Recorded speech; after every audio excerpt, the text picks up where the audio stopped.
बदलते हुए वैश्विक परिवेश में स्थितियां बदली हैं तो सिर्फ ट्रंप के कारण। ट्रंप के जुनून ने, उनके फेमस होने के जुनून ने, उनके नोबेल प्राइज़ पाने के जुनून में, नोबेल पीस प्राइज़, उनके युद्ध रुकवाने की ख्याति लेने के जुनून में, और of course making America great again के जुनून ने जो है पूरी दुनिया को ये सिखा दिया है कि किसकी क्या पोजीशन है।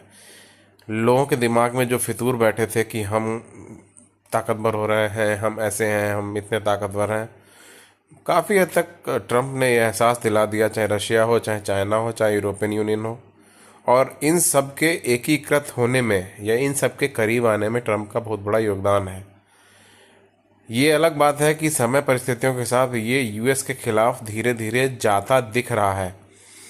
यूएस ट्रेजरी 1971 में गोल्ड का पेट्रोलियम से डीलिंग होने के बाद पेट्रो डॉलर सिस्टम जब शुरू किया गया निक्सन के द्वारा, तो जो घरेलू निवेश और विदेशी निवेश है, तो लगभग आज की तारीख में 8 ट्रिलियन निवेश विदेशी मुद्राओं का यूएस के ट्रेजरी में था। और आज की तारीख में इसका भरोसा इतना कम हुआ है कि 5% तक का रिटर्न देने को तैयार हो गए हैं यूएस ट्रेजरीज में।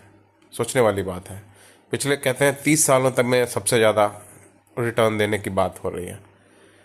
और अब तो यूरोपियन यूनियन के जर्मनी और कनाडा भी अपने आप को वहाँ से पैसा निकालने की सोच रहे हैं।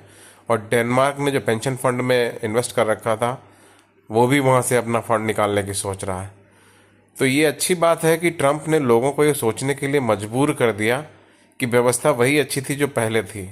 ये अलग बात है कि लोगों ने या ट्रंप पुराने जो उनके प्रोडेसेसर्स थे उन्होंने अपनी चालाकी से दुनिया को मूर्ख बनाया, पर शायद अब ट्रंप ने उसमें सुधार किया है।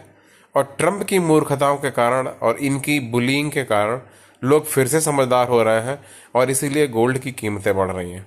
दुनिया भर में गोल्ड और सिल्वर इसलिए बिक रहा है क्योंकि उसको यूज़ कर रहे हैं बैटरीज में, और गोल्ड इसलिए हो गया स्पाइक क्योंकि अभी डॉलर की कीमत भैया ख़त्म हो रही। तो हमें लग रहा है कि ट्रंप को बुरा भले कहो, पर कहीं ना कहीं ट्रंप शायद नए वर्ल्ड ऑर्डर के लिए पूरी तरीके से जिम्मेदार है। और उसको हमें उसके लिए थैंक यू भी बोलना चाहिए कि हाँ भाई, ट्रंप ने कुछ तो अच्छा किया अपनी मूर्खता में।